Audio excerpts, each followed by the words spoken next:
Okay, so we want to shift to Corora. Further, if I use like this map, because it's too much loaded in our software, so further addition we can do this easily by, for example, if I look at this,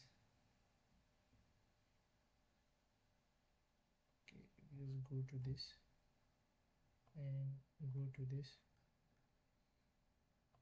go to this area. Okay, so okay,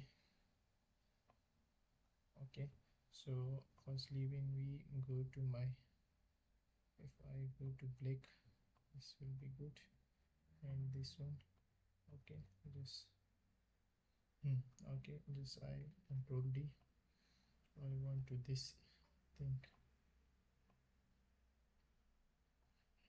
copy it. Okay, so now I want to back, go to this area, think it would be good to me, study air location in Pakistan.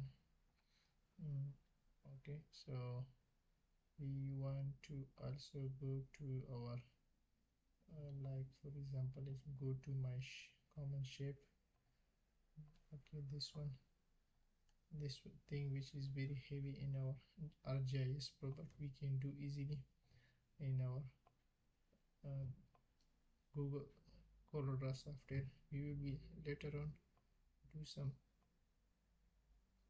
good videos in our Colorado application also. Okay, so study area location, and you can write something also like salt range, salt range. So in order to check it, it will be the salt range.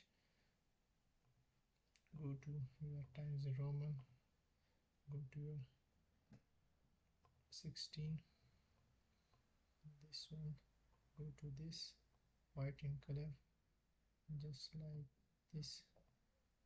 Okay, and the border line will be yellow color. Yes,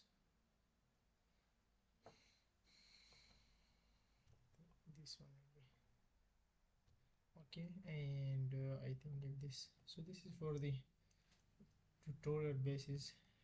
We want to create your, okay, so you can save it, you can also control E, you can export in your desktop, this one, your GPG image, like salt range.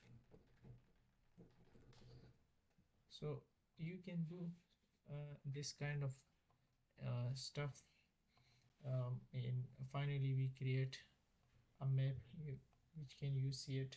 Firstly we can create our Pakistan map. In Pakistan we have for province, we in province we have districts, in these district the salt range are located, and this salt range we are our study area. So you can do easily by using ArcGIS Pro, and whenever some issues occur in ArcGIS Pro, you can also jump to your this Corora file by small editing like this text editing. But these three things and the index will be do in the ArcGIS Pro. So hope you will be find some new things in ArcGIS Pro and Corora. So later on when there is some any good things in the ArcGIS Pro, we will be share it, and we will be make a video. Thanks.